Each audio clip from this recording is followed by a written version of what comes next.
planeta Tierra se encuentra en un gran momento de cambio físico y transformación. La cercanía del 2012 y la incertidumbre que rodea la llegada del 21 de diciembre han dado lugar a todo tipo de especulaciones y creencias. Ahora, más que nunca, las preguntas existenciales, ¿a dónde vamos?, ¿de dónde venimos y qué debemos hacer?, cobran su máximo protagonismo. Como parte integral que somos de la conciencia del planeta, va a depender exclusivamente de nosotros que nuestro destino como humanidad se manifieste de una u otra forma. En 2012 y más allá queremos descifrar las claves que nos ayuden a comprender y hacer frente a este momento único de transición planetaria.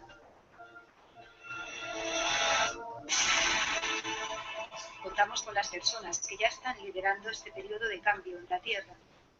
Pretendemos sobre todo facilitar este proceso que vamos a tener que emprender junto al planeta si queremos formar parte de la nueva civilización que ya se está gestando. Soy Karen Álvarez y esto es 2012 y más allá.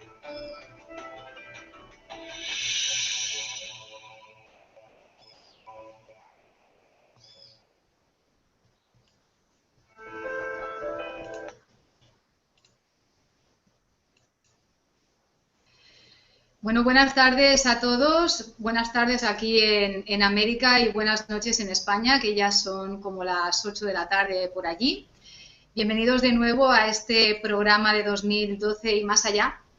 Reconozco que uno de los temas que más me apasionan es sobre el origen del ser humano. De hecho, ya tuvimos la semana pasada hablando con nosotros y compartiendo Hangout a Cristian Ceballos para hablarnos sobre su próximo documental, El origen oculto del ser humano. Y también sobre las civilizaciones antiguas, que, bueno, pues que tiene que ver también mucho y tienen que enseñarnos mucho sobre quiénes somos en realidad. Como algunas veces ya he compartido, practico dos senderos o caminos espirituales en los que recibimos enseñanzas acerca de los misterios que nos envuelven y en las dos se nos enseña sobre el continente perdido de Mu. En las diversas investigaciones que he realizado en busca de este continente perdido, me he encontrado en la red con un vídeo, de Iván Martínez de VM Gran Misterio. Comencé a visionar los vídeos que este chico joven, investigador joven, tiene en su canal, un investigador de lo desconocido, jovencísimo, y me llevé la grata sorpresa de encontrarme con alguien que es riguroso, serio y que trata todos estos temas de una forma muy profesional. Se me ocurrió proponerle realizar un especial para 2012 y más allá sobre este mítico continente de Mu. Iván aceptó encantado y yo le agradezco muchísimo que nos regale su tiempo y su conocimiento.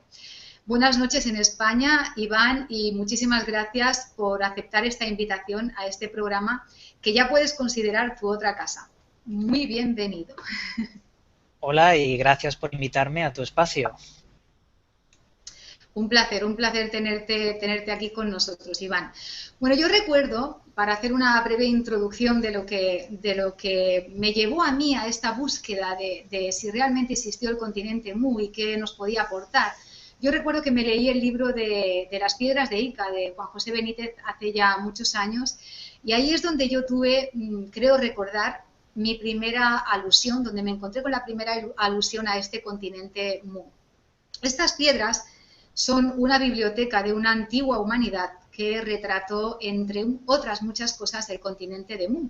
De hecho, esta humanidad parece ser que convivió incluso con los dinosaurios, porque hay muchas piedras en las que se les ve, bueno, pues, tanto a ellos como a los dinosaurios, ¿verdad?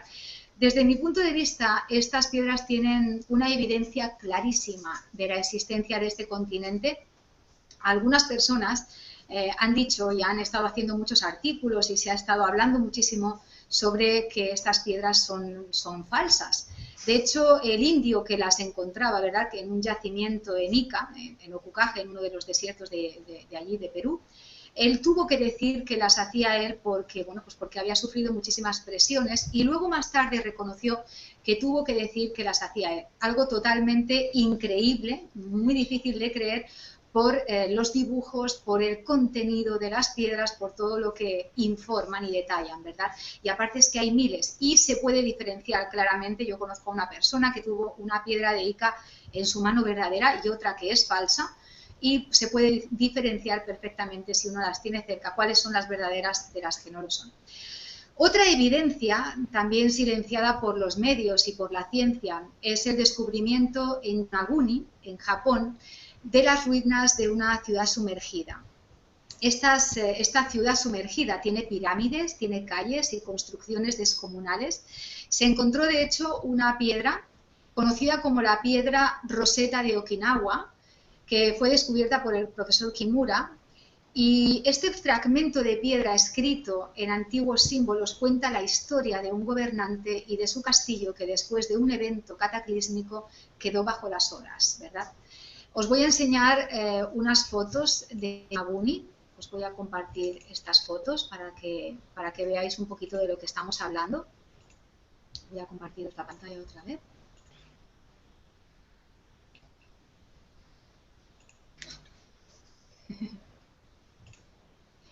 Bueno, aquí veis las rocas y un buzo, como se ve que, bueno, pues que no son construcciones naturales, aunque la ciencia oficial, ¿verdad?, y los medios oficiales se empeñan en decir que, bueno, pues que mágicamente o misteriosamente estas construcciones se han hecho de forma natural.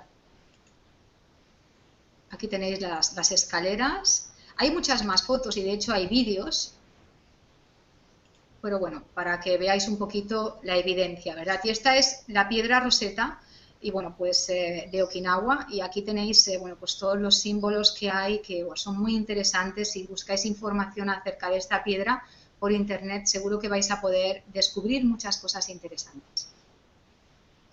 Me llama la atención, si me lo permites, el símbolo que aparece a la izquierda en esa piedra.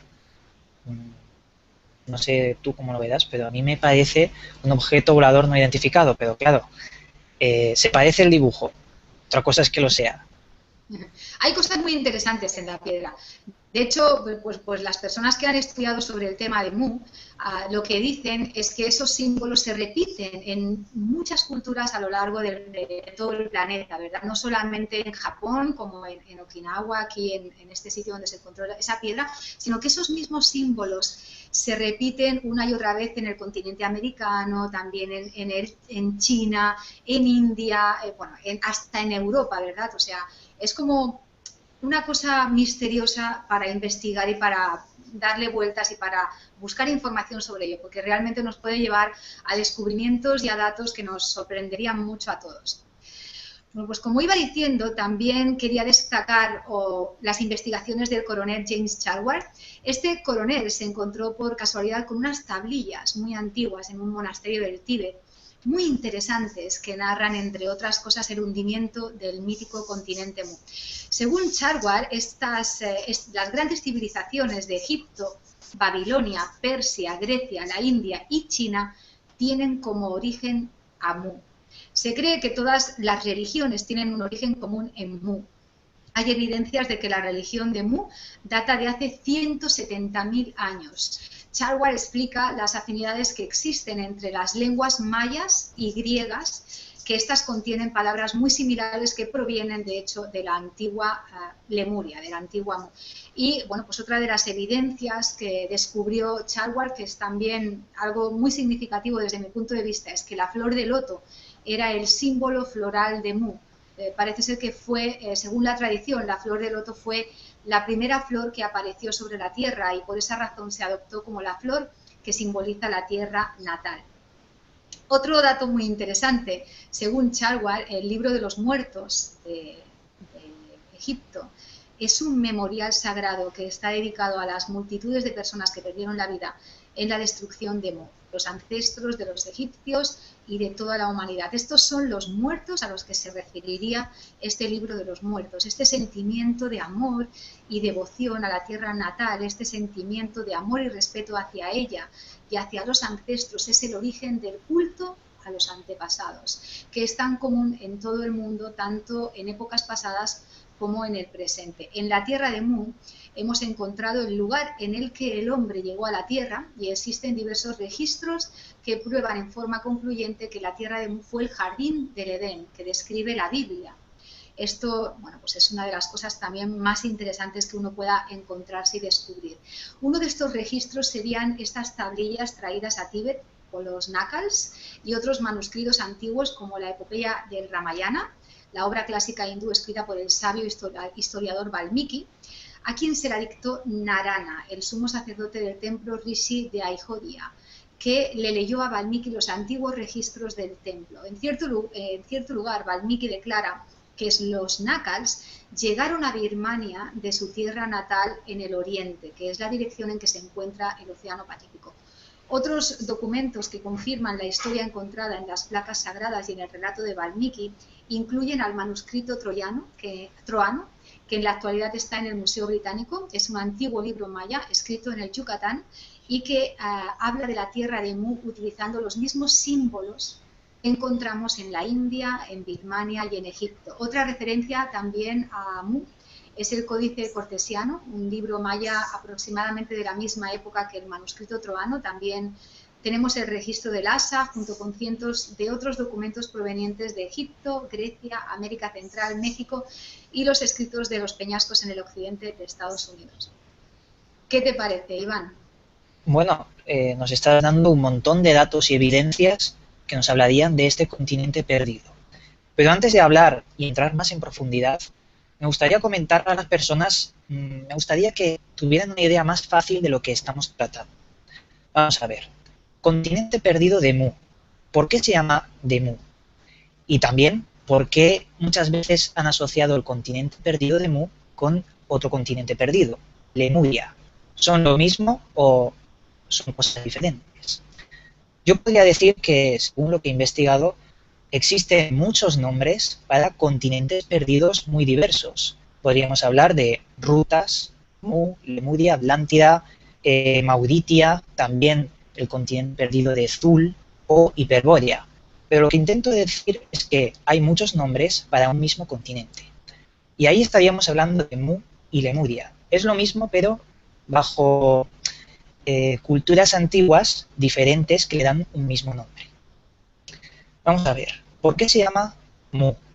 Mu corresponde a dos símbolos mayas, la M y la U, que en realidad no son letras, pero el lector que encontró un códice en unas tablillas de barro que se llamaba Charles Browser, lo podéis buscar, este interpretó esos símbolos como dos letras, Mu, y a partir de ahí se empezó a hablar sobre Mu. Creo que es la primera persona y la primera referencia que encontró algo sobre Mu. Pero me gustaría centrar y llamarlo, en esta ocasión, Lemuria. Vamos a empezar. ¿Por qué se llama Lemuria? Hemos hablado de Mu y ahora de Lemuria. En realidad, Lemuria sería un gran continente situado entre el Océano Índico hasta el Océano Pacífico. Una bestialidad, un continente bastante grande, que sin ninguna duda desapareció entre 200.000 años y 22.000 años. Esos son los registros con los que me he encontrado. Un tiempo bastante enorme, podríamos decir. En este sitio se estaría dando la cuna de la vida. Ahí existirían todos los saberes antiguos que les ayudarían a estas personas a construir, podríamos decir, como una civilización más avanzada que la nuestra incluso. Vamos a ver, ¿qué es lo que dice la ciencia oficial sobre un continente en ese punto específico? La ciencia oficial ha buscado la tectónica de placas en ese lugar y lo que ha encontrado ha sido muy curioso.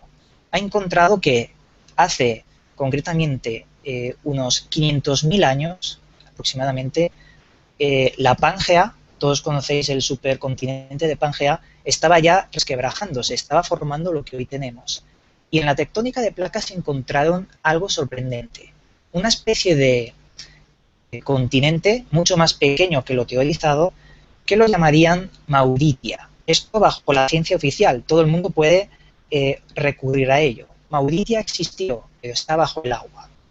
Esto en el Océano Pacífico. Ya tenemos una prueba de que a lo mejor no, existió un continente que se hundió. Eso está más claro que el agua.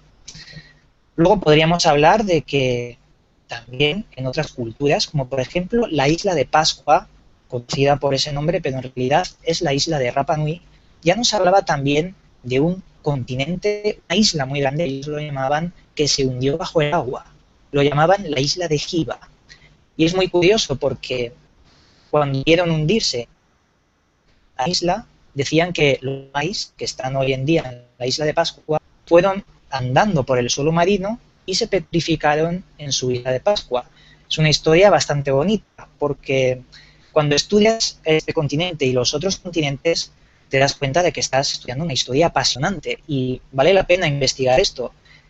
Y no sé, yo os animo a todos a que investiguéis también sobre este tema. Pero te doy la palabra antes de continuar, a darlo un poco más ameno. Y nada, ¿qué piensas tú sobre lo que acabo de decir? Pues fíjate, ¿no? Ya la ciencia oficial está, bueno, dice que realmente existió un continente ahí. Lo que ellos no saben es que ese continente es mucho más grande de lo que nos cuentan, ¿verdad? Fue, como tú estás diciendo, inmenso, fue realmente grande.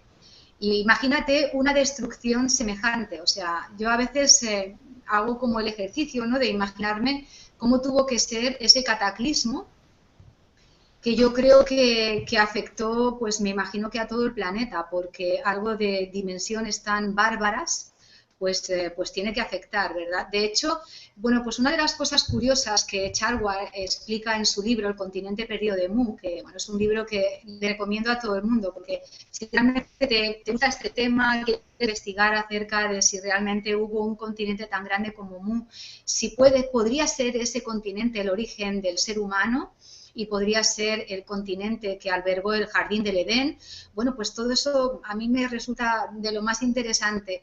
Y Charwar, por ejemplo, él dice en su libro que, bueno, pues que las tribus de las diferentes islas que hay en el Pacífico, que algunas de ellas son caníbales, ¿verdad? Lo que hicieron fue involucionar más que evolucionar, ¿verdad? Ellos no evolucionaron, sino que lo que pasó fue que involucionaron. De un cataclismo semejante se encontraron solos, se encontraron sin comida y que se tenían que comer unos a otros, y ese, de hecho, es el origen del canibalismo según Charwar, ¿verdad? Es algo como para pensarlo y para darle vueltas, ¿no?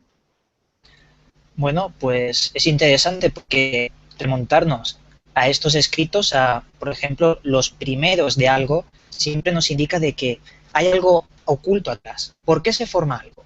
Siempre tenemos que recurrir a lo primigenio. Me gustaría darte dos pruebas sobre la existencia de Lemuria. Dos pruebas de alto nivel, porque las personas que están aportando estas pruebas se jugaron su carrera, como siempre pasan estas cosas, y también la burla de muchas otras personas. Concretamente, te voy a hablar de William Thomas Blandford, un hombre que era geólogo de alto prestigio, para allá en el año, creo recordar, en el siglo XIX, no estoy seguro del año concretamente, que nos hablaría de la existencia de unas rocas exactamente idénticas al sur de África y también al sur de la India. Este hombre teorizaba que cómo era posible que extractos geológicos tan idénticos se encontraran en dos puntos tan alejados. Él dijo que o bien estaban unidos, cosa que en Pangea en el inicio podría ser, o bien existía algo entre medias que los unía a estos dos continentes. Luego tenemos a el hombre que le da el nombre de Lemuria a este continente, el señor Heinrich Haeckel, un hombre que encontró una similitud entre los lemures de Asia y los lemures de Madagascar. Eran totalmente iguales y su variación no había cambiado. Todos sabemos que un animal se adapta al medio en donde vive durante muchísimo tiempo, pero estos animales, estos lemures, eran exactos. Por lo tanto, este hombre también teorizó que debería existir un continente, bueno, le llamó Lemuria, pero eso no viene al caso. Debería existir para que estos lemures se hubieran distribuido por estos sitios tan alejados por un inmenso mar. Luego también podríamos mencionar a la Atlántida, porque al hablar de continentes perdidos, seguramente muchas personas también están pensando en Atlántida. Atlántida, que estaría en el Océano Atlántico, también presenta un patrón bastante singular cuando estudiamos su antigüedad. Concretamente, también se dataría entre 200.000 años y 25.000 años. Es un tiempo también muy parecido al teorizado con Lemuria. Según tengo entendido, según lo que he leído, existió una especie de guerra entre los que vivían en Lemuria y los que estaban allí en Atlántida. Una guerra que está presente en algunos escritos, pero claro, no podemos saberlo a ciencia cierta. Esto podría ser hasta mucha especulación. Sin embargo, lo que podemos encontrar por ahí leyendo algunos libros nos hablaría de que esa guerra se produjo por unas rencillas, supuestamente por esa avaricia que nos compone a todos los seres humanos. Porque supuestamente los que vivían en Lemuria estaban contactados con aquellos dioses que descendieron desde las estrellas, con unos dioses que les dieron todo ese conocimiento para crear vastos imperios tecnológicos mucho más avanzados que nosotros. Pero claro, ¿dónde está toda esa tecnología? ¿Dónde están sus grandes ciudades, todos sus tesoros tecnológicos? Muchos se hundieron en el mar por un gran cataclismo. Algunos hablan de un supervolcán, que sin ninguna duda existe, y los científicos tienen mucho ojo a un gran volcán que está en el océano y que algún día eclosionará y puede hasta acabar con el mundo. Eso podéis buscarlo porque eso es real, según la ciencia. Bueno, Lemuria se hundió, la Atlántida también. Hubo una especie de guerra por ese conocimiento. ¿Y qué nos queda? Los OPARTs, objetos fuera del tiempo. Muchos se han encargado de censurarlo, de ahí la Biblioteca de Alejandría, cuando fue quemada con ese enorme conocimiento.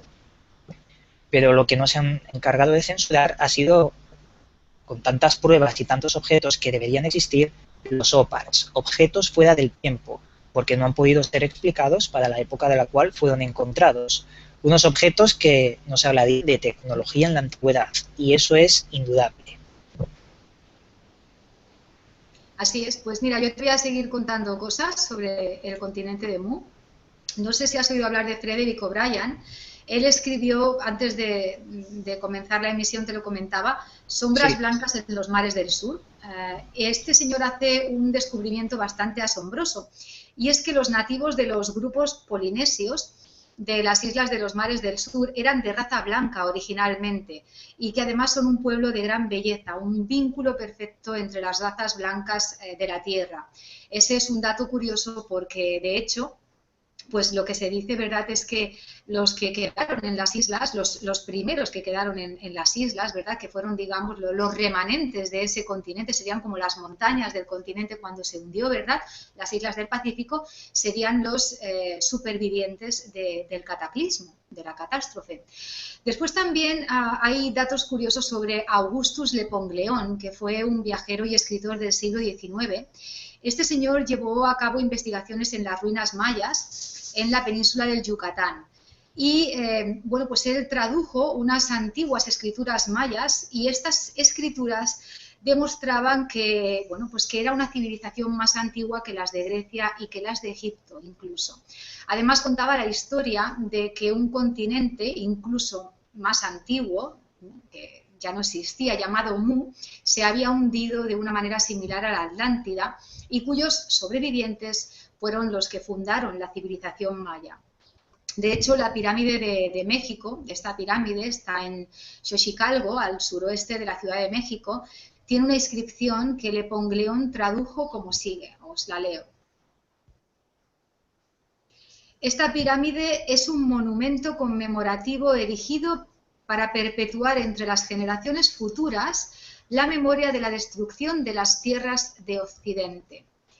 Imaginaos, ¿no? Lepongleón encontró registros en Yucatán que dicen: el jefe hierático de la tierra de Mu profetizó su destrucción, y algunos, tomándola en cuenta, se fueron a las colonias, donde salvaron sus vidas.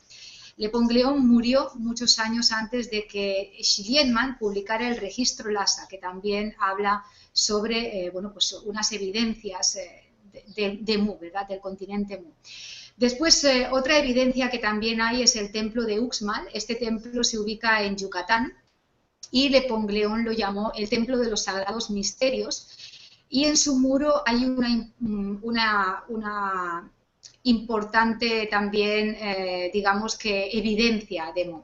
Hay un apunte que me gustaría señalar que no quiero que se me olvide, y es que, bueno, yo sabéis que he leído mucho a JJ Benítez, en mi juventud lo leía. En uno de sus libros, que se llama Los visitantes, él cuenta la historia de un científico llamado Daniel W. Frey, que fue abducido por una nave extraterrestre el 4 de julio de 1959. Para todos los amantes del misterio y de la ufología, pues seguramente muchos de vosotros ya conocéis esta historia de JJ Benítez.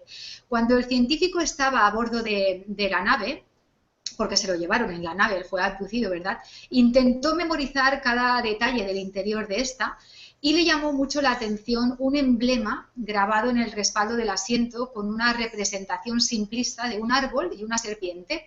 Y los seres se comunicaron de forma telepática con esta persona y le dijeron lo siguiente: nuestros ancestros vivían en la Tierra como se lo habrá imaginado al ver el emblema. Estaban muy avanzados y vivían en el sitio que las leyendas de los terrestres llaman Lemuria o Mu. Por otra parte, el desarrollo científico del continente de la Atlántida también era muy avanzado, al extremo de que sus científicos aprendieron a manejar la energía atómica con más habilidad de la que ustedes tienen actualmente. Había cierta rivalidad entre ambas naciones y el desastre era inevitable. Imagínate lo que te estoy diciendo, Iván. O sea, un señor que fue abducido, ¿verdad?, ya hace bastantes años, y que tuvo esta experiencia de que unos extraterrestres le dijeron esto, ¿verdad? Y de hecho yo he leído en algún sitio que, bueno, pues que en Lemuria las personas que vivían allí en el continente tenían una tecnología súper avanzada, mucho más avanzada que de la que tenemos hoy. Ellos viajaban en platillos volantes y podían viajar a otros planetas. Y de hecho parece ser que algunos de ellos se fueron a las Pléyades, ¿no? Se fueron allí antes de la destrucción. Bueno, acabas de dar con la clave de todo el asunto, las serpientes, el icono de la figura de las serpientes que están presentes en todas las culturas antiguas. Cuando digo todas, es en todas, hasta incluso en la Biblia. Te voy a contar un relato sobre serpientes que hacen referencia a un continente que se hundió. Concretamente, estaríamos hablando de la tribu de los Mapuche, creo recordar, al sur de Chile. Esta tribu decía que su gran continente, donde residía toda la sabiduría, se hundió gracias a unas grandes serpientes, una de agua y otra de fuego. Entre la lucha de estas dos serpientes, que se llamaban Tenten Bilu y Kaiku Bilu, nombres un poco extraños, bueno, empezaron a combatir entre ellas, el fuego asoló toda la tierra y el agua se tragó el continente. Luego, una de esas serpientes a sus lomos se llevó a todos los habitantes y los distribuyó por todas las partes del mundo. ¿Con esto qué queremos decir? Que la serpiente está aquí, en otro tema y en todos los temas respecto a culturas antiguas. Y que esa abducción de la cual me estabas hablando esté presente ese elemento de las serpientes es que me llama muchísimo la atención. Sí, claro, porque mira, de hecho yo llevo ya mucho tiempo investigando sobre el continente perdido de Mu, ¿verdad?, que es un tema que me apasiona muchísimo, y de hecho lo que he descubierto, las informaciones que a mí me han dado y lo que he descubierto es que la serpiente es originaria del continente Mu.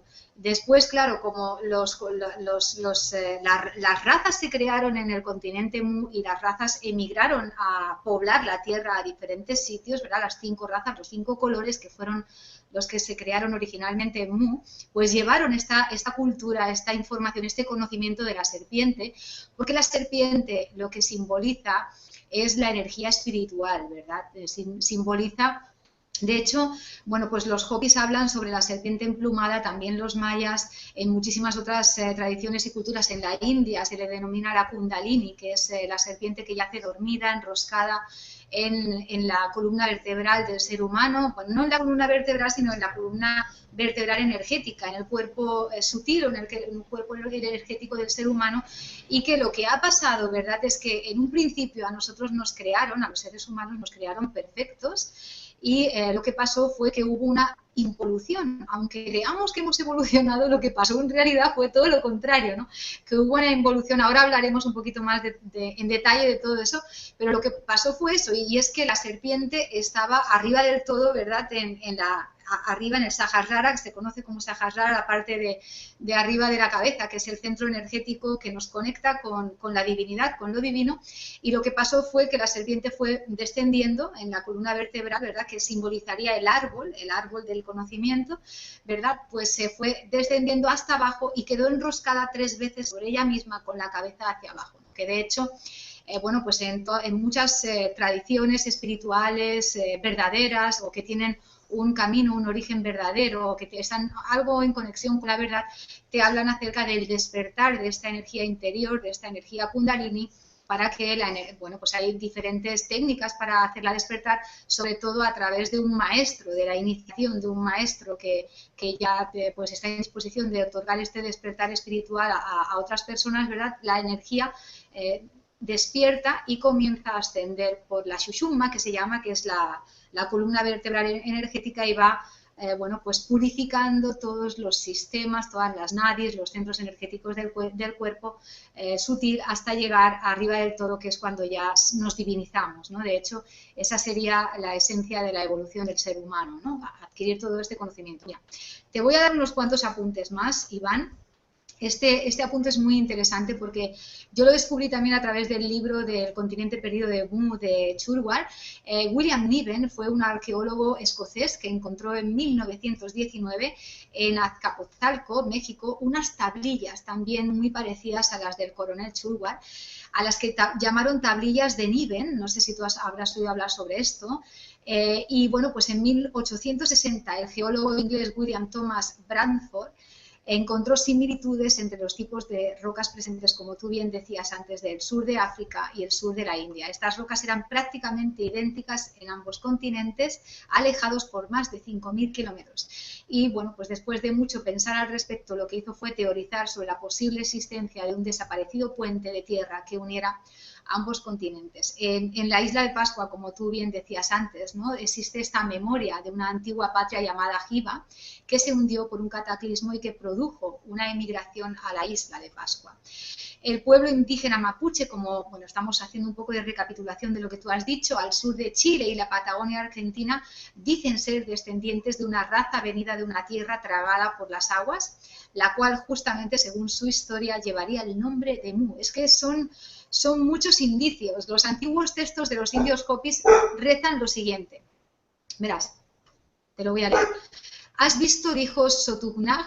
He borrado hasta las huellas de donde han venido. Debajo de las profundidades del mar yacen todas aquellas orgullosas ciudades, los patuobotas, platos volantes, los tesoros y la gente corrompida por la maldad, que no tuvieron tiempo para cantar sus plegarias al Creador desde la cima de las montañas. Pero llegará el día, si conservan su memoria y el significado de su surgimiento, en que ese sendero, las islas que atravesaron para llegar hasta aquí, vuelvan a emerger para así ustedes poder probar la veracidad de su historia. ¿Qué te parece? Pues me parece que este misterio va a estar siempre bajo el agua. Y como nos está comentando este relato, todo se oculta en los abismos profundos de nuestros mares. Para poder saber si de verdad existió o no, tendríamos que organizar grandes partidas de submarinistas. Pero claro, nadie se va a atrever, nadie va a financiar esto, y mucho menos, aunque encuentren algo, va a ser reconocido. Creo que encontraron algo hace bastante tiempo cerca de, bueno, en el Océano Atlántico, y decían que era la Atlántida, pero no estoy seguro si eso trascendió mucho más. O también unas pirámides de cristal, creo recordar que encontraron hace bastante poco. No sé, creo que si de verdad existe, debe estar en el suelo marino aún hoy en día. Claro, es que el poder, ¿verdad?, no nos deja que tengamos todo este conocimiento. Esto no se nos enseña en la escuela, se nos enseña pues una serie de cosas que que son falsas, que son totalmente falsas y nos hacen creer en ellas, por el miedo, ¿verdad? Por el miedo a perder este poder y ese control que tienen sobre el planeta, sobre la raza humana, pero yo creo que no va a quedar más remedio que rendirse a la evidencia, porque cada vez son más los datos, cada vez la información aflora más, cada vez hay más personas que tienen acceso a este tipo de información, y es que la evidencia es muy evidente, es que llega un momento en el que te das cuenta de que da igual lo que nos cuente la ciencia oficial, los medios oficiales de información, los colegios, ¿verdad?, las universidades, no importa, porque realmente en lo profundo, en las culturas está este conocimiento, está esta sabiduría, este saber de que realmente el continente Mu existió y de que procedemos de Mu, venimos de Mu realmente, ¿no? Fíjate, es que además la palabra Mu es que coincide en tantos sitios, en tantos lugares diferentes del mundo, ¿verdad? Se habla de lo mismo, que la evidencia yo creo que es muy latente y muy patente. Mira, te voy a compartir unas cuantas fotografías para que veamos un poquito las cosas, que he creado muy pocas cosas porque te digo, hay muchísima información sobre Mu. Si alguien quisiera realmente informarse, investigar por sí mismo, pues podría encontrar muchas cosas. Este es uno de los leones que hay en Angkor Thom, en Camboya, que de hecho pues, bueno, pues es una ciudad lemuriana, es una ciudad erigida por lemures, muy antigua. Y bueno, pues lo que dice Chulwar en su libro, que es muy interesante también, es que el león está mirando hacia el Océano Pacífico y que con la boca, este rectángulo simboliza Mu. Ellos están diciendo Mu. Es muy interesante. Si buscáis fotos, información sobre Angkor Thom en Camboya, veréis que hay cosas muy interesantes. Esta es la portada del libro del continente perdido de Mu de Chulwar, y como veis esto es el símbolo de Mu, este es el símbolo de armas que Chulwar encontró en las tablillas del Tíbet, y también es muy interesante porque es muy simbólico. Esto de aquí es la letra hierática del continente Mu, esto quiere decir Mu. Esto también son símbolos que bueno, pues que encontraron en estas tablillas y que se repiten a lo largo de todas las culturas en el mundo, a lo largo y ancho del mundo, ¿verdad? Este sería el escudo de almas, tiene mucha simbología, y la cruz, que la cruz, bueno, pues mucha gente cree que el origen de la cruz es católico o es judío, pero no tiene nada que ver. La cruz es muy antigua y es uno de los símbolos más antiguos de las culturas del ser humano en la Tierra. Este es la flor de loto, ¿verdad? Y esto de aquí que veis, esto es el número 3, las 3 plumas, que las 3 plumas es un símbolo que se pueden encontrar también en muchas tribus, en muchos chamanes, sacerdotes, culturas. Es el número de Mu, porque parece ser que Mu estaba distribuido como en tres regiones y su número era el 3. Y este símbolo de aquí, que es como una W, ¿verdad?, es como una corona. El símbolo este de la corona es el símbolo de Mu, otro de los símbolos de Mu. Hay un libro muy interesante de Chulwar que también se llama Los símbolos del continente Mu. Fijaros que los símbolos también están en el cuerpo que se ha encontrado hace poco, ¿verdad?, que las cabezas de Rapa Nui, de la isla de Pascua, las cabezas de piedra tienen cuerpo, estaban enterrados, algunos de ellos, y bueno, pues tienen estos símbolos detrás, que estos símbolos significan Mu también, que de hecho son originales de Mu. Esta es una princesa, es la princesa Arabali, también de las islas del Pacífico, y en su escudo lleva, en su abanico lleva el escudo de Mu también. Bueno, pues esta princesa es alta y tiene unos rasgos muy diferentes, ¿verdad?, a los que se supone son nativos de allí, y bueno, pues parece ser que eran caníbales, pero ella no lo era. Hay toda una historia acerca de esta princesa también muy interesante. La esvástica. La esvástica es unos símbolos que se encontraron también en estas tablillas, se los encontró Chulwar, y bueno, pues parece ser que es uno de los símbolos más antiguos del ser humano y proviene de Mu. Proviene de Mu también, tanto la que gira hacia la derecha como la que gira hacia la izquierda. Son las dos fuerzas que existen en el universo, ¿verdad? La que abre y la que cierra. Y luego, bueno, pues luego la han usado diferentes comunidades esotéricas, tanto pues para hacer magia negra, para hacer hechicería, para hacer muchas cosas, porque no dejan de ser símbolos energéticos que realmente funcionan esas energías si se las sabe invocar, si se conocen las técnicas para hacerlo. Bueno, pues esto es Pumapunku. Oh, sí. Increíble. Bueno, pues Pumapunku es una ciudad que construyeron los nativos de Mu, es decir, es que en realidad podríamos decir que descendemos de Mu y que, bueno, pues cuando ellos fueron hacia Bolivia, hacia el continente, pues crearon toda esta ciudad, ¿verdad? Y crearon, bueno, pues imaginaros la tecnología que tenían. Y esto es muy antiguo, ni tan siquiera las catástrofes que han habido, los terremotos, han podido destruir en su totalidad estas enormes piedras. Pumapunku es para hacer un capítulo aparte. Un día hacemos un Sí, sí, programa de sí. Pumapunku, ¿verdad? Porque a mí me fascina todo este... Esto es en Pumapunku también, fijaos qué maravilla, ¿verdad? Y qué poca destrucción ha habido, ¿verdad? En estas rocas a pesar del paso del tiempo, ¿no? Qué perfección hay A mí en los sí, símbolos. si te doy mi opinión sobre este lugar, investigar Pumapunku personalmente a mí me enamoró porque Sí. está el misterio de cómo se pudieron construir estos monolitos, aunque son partes de una cosa mucho más grande, que a mí me da que pensar, porque parecen ser tallados con un láser. Es que la tecnología para haber hecho eso antaño no podemos ni imaginar, no la No, podemos ni saber hoy en día. Es para mí uno de los lugares más respetables sobre la investigación de este tipo de temas. totalmente de acuerdo contigo, Iván. Sí, sí. Muy interesante. Estos también son símbolos de Mu que están en Angkor Thom y en Angkor Wat, ¿verdad? Estos, bueno, de hecho, bueno, pues ahora te contaré más cosas, pero este es el símbolo también hierático de Mu, son símbolos que provienen de Mu. El sol es un símbolo, de hecho, bueno, esta es una de las piedras de Ica, ¿verdad? Donde está tallado el continente de Mu. Magnífica. Y este es el templo del sol, o sea, la puerta del sol, que es pues muy cerca, a unos poquitos kilómetros de Pumapunku está Tiahuanaco, también muy cerca del lago Titicaca, y bueno, pues también magnífico. Y bueno, pues este señor de aquí parece ser que fue uno de los sacerdotes que abandonaron Mu, ¿verdad? Y se fueron, fundaron aquí esta ciudad, este templo, y llevaron sus tradiciones y lo que es su conocimiento. Sí.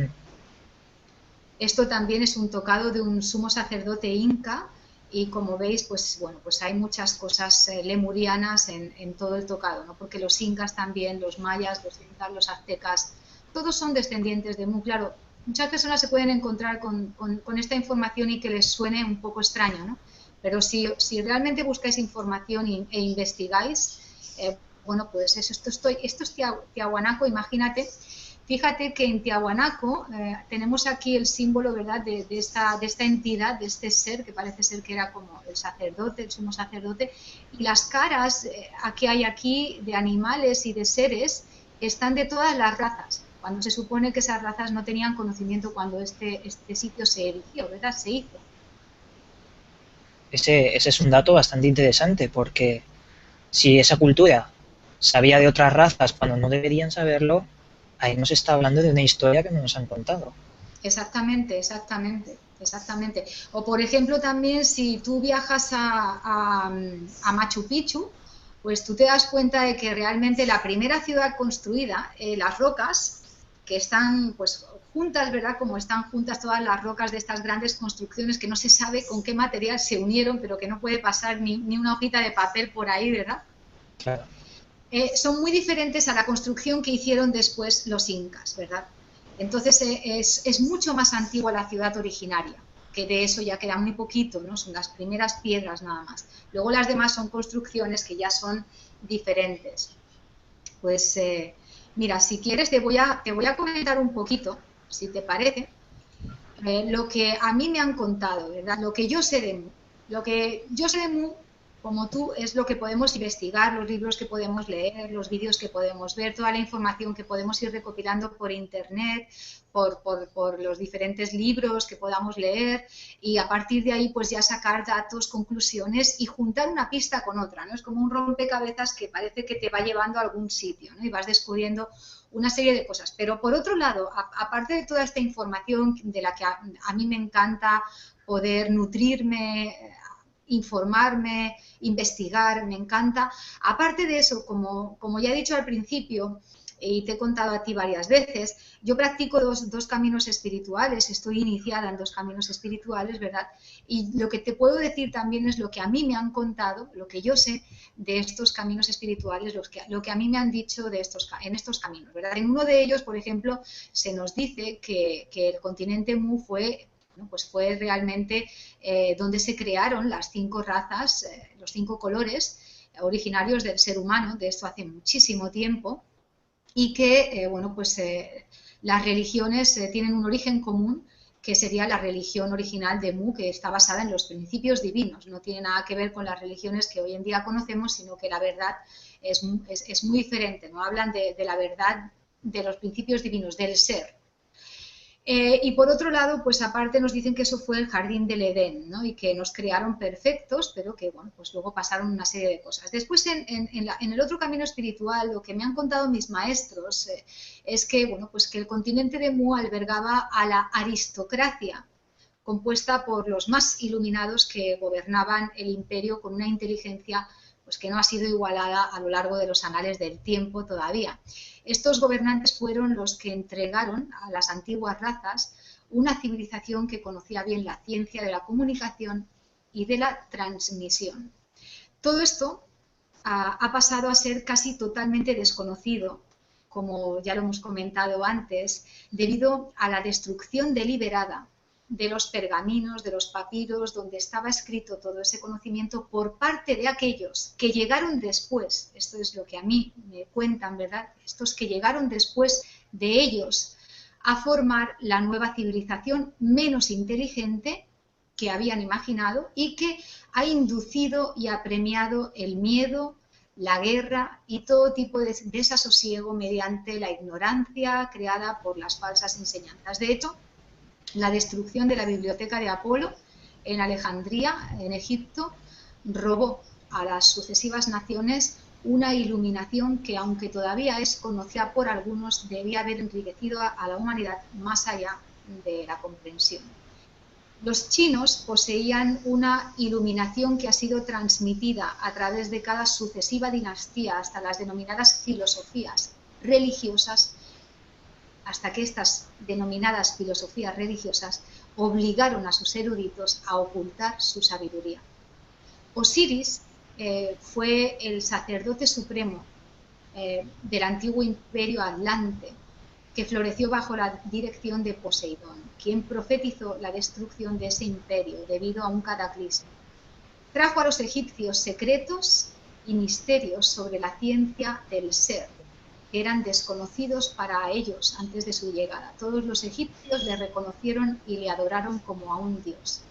Y fue Abraham, que ha sido llamado el padre de muchas naciones, el que llegó a Egipto como Brahman, un sacerdote brahman de la orden de Melchizedek, y trató de entregar a su gente el conocimiento de Osiris, que ha sido tan mal entendido y mal interpretado que ha formado la base de una doctrina religiosa que durante mucho tiempo ha constituido, como cualquier otro dogma religioso, una variación de la verdad del ser, la verdad suprema.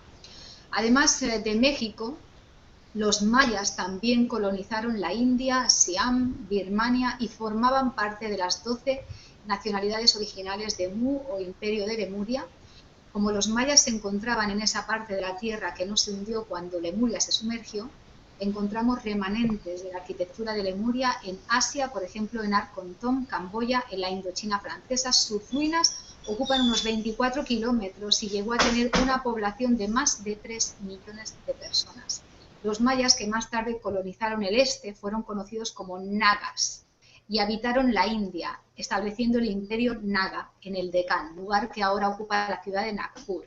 En el transcurso del tiempo, algunos de los nagas cruzaron el Golfo Pérsico y se adentraron en el Éufrates, donde construyeron una nueva ciudad del imperio llamada Babilonia, que ahora se encuentra en ruinas a 80 kilómetros de Bagdad, entre los ríos Éufrates y Tigris. Las personas que vivían en el delta del Nilo eran atlantes y según los registros encontrados en Egipto, en India, en México y en el Tíbet, los atlantes son originales de Lemuria, su tierra madre, llegando desde ella por Centroamérica. A lo largo de la mayor parte de la zona mediterránea, incluyendo el mar Egeo, hay ruinas que todavía son un claro testimonio de la grandeza de esa temprana civilización. En Esmirna se excavaron 6 ciudades, cada una de ellas construida sobre la otra. ¿Puedes adivinar la edad de la ciudad más baja, la original? Y si estas son las evidencias que hay por encima del agua, no podemos ni imaginar lo que hay bajo las aguas del Pacífico y el Atlántico, como tú muy bien apuntabas. No pueden haberse construido carreteras pavimentadas con bloques de basalto sin un destino en mente. Después del imperio de Lemuria, el siguiente con mayor éxito, con diferencia, fue el Atlante, que ahora se encuentra hundido bajo las aguas de la dorsal media del Océano Atlántico entre las Azores y Brasil. Durante su gloria imperial, este vasto continente de 4.830 kilómetros de longitud reinó sobre la mayor parte del mundo civilizado desde su capital en Caipur hace 10.000 años antes de Cristo. Y cualquiera que haya visitado la zona de Wyoming en los Estados Unidos puede atestiguar las ruinas del monasterio o la masería de Lemuria en la cumbre del Gran Tetón al noroeste del estado. Tras la desaparición de Lemuria y Atlántida, fue utilizado durante muchos siglos por los indios norteamericanos literalmente como centro de actividades religiosas y políticas de las distintas tribus. Los canales y acequias construidos en piedra, como sucede en muchas otras partes del mundo, ahora se usan en conexión con la presa eléctrica de Boulder y el sistema de drenaje de Arizona y de California del Sur. Y algunos de los ingenieros del gobierno declaran abiertamente que no se conoce manera de mejorarlos. Cuando se desarrolló este proyecto fue imposible realizar mejoras sobre lo ya construido.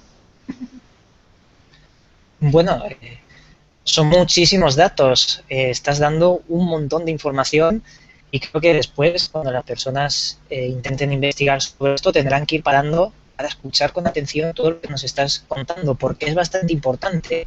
Tener todas estas evidencias nos puede ayudar a investigar sobre culturas, sabemos que existen, como Egipto, mayas, los toltecas, los aztecas, y investigar sobre ellos nos llevará siempre al continente perdido de Mu. Quiero comentarte 2 cosas que se me han pasado antes cuando estabas mostrando las imágenes. La primera, el Moai. Se ha descubierto que está enterrado su cuerpo. Los Moais son interesantes saber cómo pudieron ser construidos en una isla sin árboles, sin herramientas para poder fabricarlos. También estamos hablando ahí de una tecnología que no podemos explicar. Y luego sobre la esvástica. Nos has mostrado la esvástica como símbolo de Lemuria. No sé si lo sabrá mucha gente, pero Hitler era una persona completamente obcecada con el esoterismo. Para él era algo muy importante. Sabía que en la esvástica residía un poder muy, para él, ancestral, que le ayudaría a proteger a sus tropas. Y además, ¿sabes? Tienen todos estos conocimientos que el señor Hitler tenía sobre el esoterismo de la sociedad Thule. Y Thule, como hemos dicho al principio, es un continente perdido un poco más al norte, pero también estaríamos relacionando a Hitler, su conocimiento esotérico, con continentes perdidos, como si ya supieran algunos que ese conocimiento ancestral estaba presente en la antigüedad en todos estos continentes. Destaco una cosa muy rápida, pero no quiero entrar en detalle porque esto entraríamos a otro videoprograma. Thule sería el continente perdido, la capital de un continente perdido llamado Hiperbórea. Y esto ya sería Hiperbórea, un tema bastante, también muy apasionante, relacionado con Mu, pero que tendríamos que dedicarle 1 o 2 horas más, porque Hiperbórea también se sabe muchas cosas. Y luego me gustaría hacerte una pregunta. La cultura sumeria, muchos saben que se sabe que fue una de las primeras civilizaciones, según la ciencia, que nos han hablado sobre la existencia del ser humano. Si esta fue una de las más antiguas que conocemos, ¿qué papel tendría la cultura sumeria con los Anunnaki y el continente perdido de Mu? Fíjate que yo también me he hecho muchas veces esa pregunta, porque, bueno, de hecho yo quería entrevistar, todavía sigo en el empeño de querer entrevistar a David Parcerisa, ¿verdad? porque él, bueno, pues él escribió la saga, bueno, escribió el libro de los Anunnaki, también hizo el documental. Yo conocí todo el tema de los Anunnaki, creo que prácticamente gracias a él, igual que muchísimas otras personas, ha tenido mucha divulgación en Internet. Y creo que, bueno, ahora él ya se está retractando de muchas cosas que afirmó. No las afirmaba él, las afirmaba Zecarías Sitchin, ¿verdad? Con las que yo no es que no estaba de acuerdo, es que no tenía claro que no eran así. Y ahora, bueno, pues ahora él está como dando a entender que porque no había sido culpa suya, por supuesto, porque él se había limitado solamente a transcribir los libros, ¿verdad?, de Zecarías, pero que ahora está descubriendo pues que hay otra verdad, ¿no? De hecho, has hecho un programa hace poquito con él, que lo vi el otro día, te felicito, porque ya te digo, yo no he tenido la suerte todavía de poder entrevistarlo, espero conseguirlo en algún momento, porque me encantaría poder hablar con él de todos estos temas y de muchas cosas más.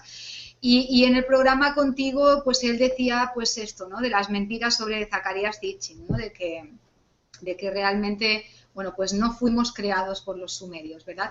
Que hubo una manipulación genética, bueno, pues eso es más que evidente. Es más que evidente porque si a ti te dicen que realmente, originalmente, el ser humano era perfecto, pues algo tuvo que pasar, ¿verdad? Y algo tuvieron que hacernos. Y después, bueno, pues yo creo que hubo mucha manipulación genética.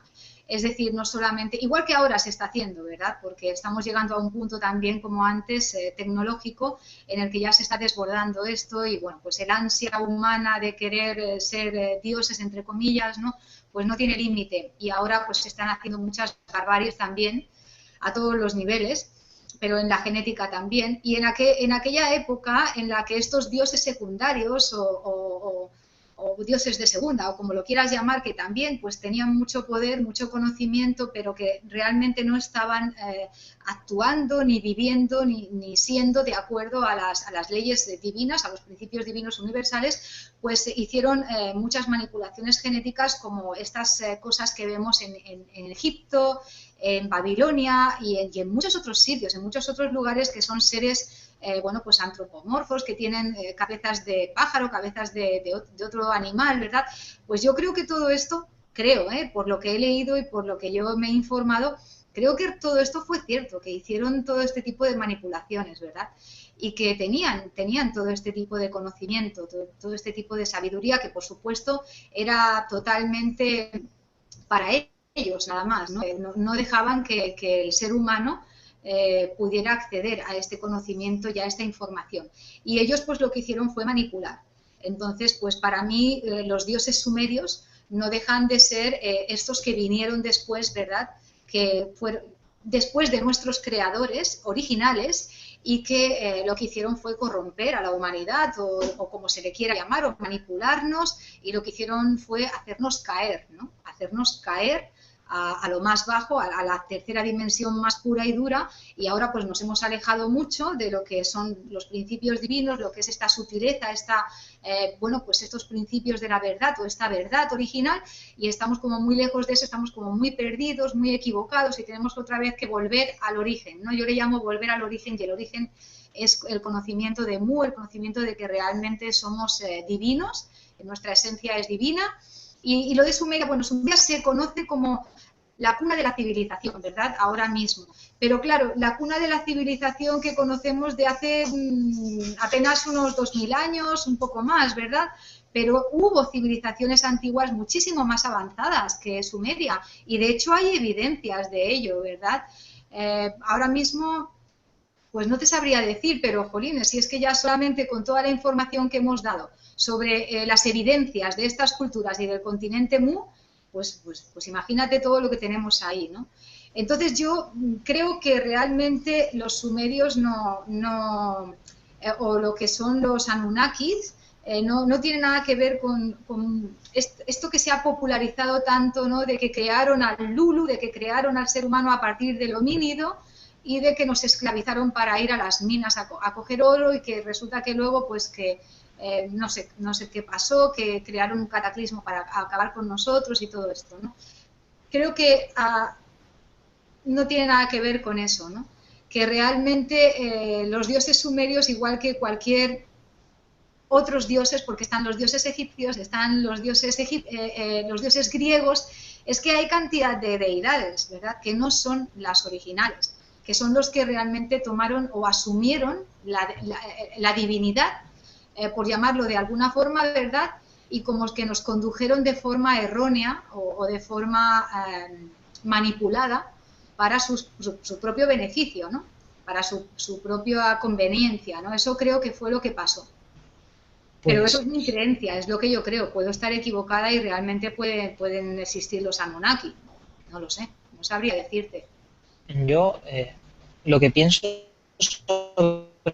es, si te das cuenta, muchas culturas, todas, plantean una misma versión, pero le ponen nombres diferentes, como es obvio, porque vivieron en tiempos también diferentes. Por eso que un ser que vino de las estrellas tenga muchos otros nombres y que hiciera lo mismo, pero también en culturas distintas, nos podría hablar de lo mismo, pero con otros nombres, como hemos estado viendo, que es algo, yo creo que bastante normal. Si nos podemos especular, que a mí me gusta mucho especular para encontrar nuevas visiones, y claro, después de especular tienes que buscar pruebas de lo que estás diciendo. Pero por especular podríamos decir que si de verdad vinieron unos seres, infundieron conocimiento a los sacerdotes de Lemuria, y de alguna forma este conocimiento se esparció por todo el mundo, si de verdad vinieron aquí, es posible que también fueran a otros sitios. Y tengo entendido que la Luna no es tan natural como nos han hecho creer, sino que sería algo un poco más artificial. Y tengo las sospechas de que a lo mejor es posible que estos dioses tuvieran también una Lemuria particular en la Luna. ¿Qué opinas sobre esto? Fíjate, yo hace muchos años que vi un programa de Jiménez del Oso, que creo que era en blanco y negro, imagínate, la de años que debe hacer, que trataba el tema de la Luna, súper interesante. Si hay oportunidad de encontrar ese programa, deberíamos de publicarlo en algún sitio para que la gente lo viera, porque todo lo que Jiménez del Oso cuenta en ese programa, ¿verdad?, es súper evidente que es un satélite artificial. Es que hay muchas evidencias, no es solamente una, ¿no? Es un satélite artificial y además hueco, porque incluso, bueno, pues parece ser que hasta retumba, ¿no? Sí, yo creo que es una base alienígena totalmente de observación. Mira, te voy a dar un apunte muy, muy curioso que te va a parecer interesante, ya verás. En una de estos caminos espirituales que yo practico, que me encanta, ¿verdad?, porque el conocimiento de uno mismo a mí es lo que más me fascina y me motiva y me mueve, nos dicen que el universo funciona como una pirámide, es una pirámide en realidad, ¿verdad? Todo lo que conocemos y lo desconocemos está como en forma piramidal, ¿vale? Entonces, fuera de la pirámide estaría Dios, que en un momento dado se aburre, o yo qué sé, ¿no? Dios podríamos llamarle, que es el creador, el padre de todo, el que está encima del todo, se aburre y dice, bueno, pues vamos a hacer esto un poco más divertido porque estoy un poco aburrido aquí solo. Y entonces crea como su contraparte, que sería el padre y la madre, ¿no?, para empezar a crear todo un universo, ¿no? Es muy bonito porque los hindús, o en la India, en algunos sitios, en algunos caminos espirituales de la India, te dicen que ese universo es la danza de Shakti, ¿no?, de la diosa Shakti, que está bailando para Shiva, que está mirándola y se está deleitando. Y todo lo que vemos y todo lo que percibimos es sencillamente su baile, ¿no? Pues imagínate el baile que está haciendo, ¿no? Pues podríamos decir que eso es la creación, ¿verdad? Y que hay un plan divino, que Dios, cuando se puso a crear todo esto, pues no lo hizo así a lo loco, sino que realmente había un plan, ¿verdad? Y que una vez que se crea, Él crea su contraparte, lo que crea seguidamente es la séptima dimensión, donde existen los seres que son de luz, que son totalmente perfectos, a su imagen y semejanza, etcétera, ¿no? Ellos, dentro de la séptima dimensión, pues hay muchísimas subdimensiones, ¿verdad? Hay muchas dentro de cada dimensión de la pirámide. Entonces, bueno, pues los de la séptima crean la sexta dimensión. Los de la sexta dimensión crean la quinta dimensión. Los de la quinta dimensión crean la cuarta dimensión y los de la cuarta dimensión crean la tercera dimensión. Y así sucesivamente, ¿no? Ese es el universo creativo, funcionaría un poco así, ¿no? Entonces, ¿qué es lo que pasa? Que dentro del plan divino de Dios hay como una especie de plan evolutivo. Es decir, es una espiral, el plan divino, que asciende. Es una espiral que asciende. Lo que quiere decir es que si, por ejemplo, hay seres que se crea la tercera dimensión o se crea la quinta dimensión o la cuarta dimensión, lo que sea que se haya creado, ¿verdad? Se supone que existe un plan para esa dimensión y dentro de esa dimensión, para todas las dimensiones que hay, de ascensión en la espiral y de evolución, ¿verdad? Para ir ascendiendo. Vale, hasta ahí todo bien. Aparte de eso, lo que hace Dios, además, es crear dos fuerzas, ¿no? O Dios podríamos identificarlo como dos fuerzas o dos potencias. Esas dos potencias, digamos que el cruce de esas dos potencias, sería lo que crearía absolutamente todo en la creación. Esas dos potencias, por supuesto, es lo masculino y es lo femenino, o en términos divinos podríamos llamarlos como las potencias espirituales del agua y las potencias espirituales del fuego. Entonces, en las potencias espirituales del agua está la luna y está la mujer, está, bueno, pues la oscuridad o la noche. En las potencias espirituales del fuego son identificadas con el sol, con lo masculino, con el día. Entonces, las personas originales de Mu, las 5 razas, los que somos originales de Mu, se llaman, digamos que somos los hijos del sol, porque de hecho, en aquel momento quienes gobernaban eran los dioses principales o los dioses de la jerarquía del fuego. Y, bueno, pues digamos que somos como sus hijos, ¿no? Pero luego también están los dioses de la luna o los dioses del agua, que son los que han estado gobernando hasta ahora. Por eso en todas las culturas aquí en la Tierra, tanto en las de los indios Hopi como en las de los mayas y en muchísimas otras, se dice que hay un cambio, ¿verdad? Hay como un cambio, se dice que es el fin de los tiempos, porque viene como un cambio de era, ¿no? Un cambio de gobierno, podríamos decirlo, porque ahora entran a gobernar los dioses del fuego de nuevo y otra vez vuelve como que a volver a equilibrarse todo, ¿no? Volvemos al origen, porque los dioses de la luna están relacionados con la injusticia o con lo que, bueno, pues como que son más permisivos, que dejan hacer lo que les da la gana, que hacen lo que quieren, que son pues como más manipuladores, etcétera, y los otros son como los dioses justo, por eso siempre se dice un sol de justicia. Hay muchas cosas como que están muy relacionadas, ¿no?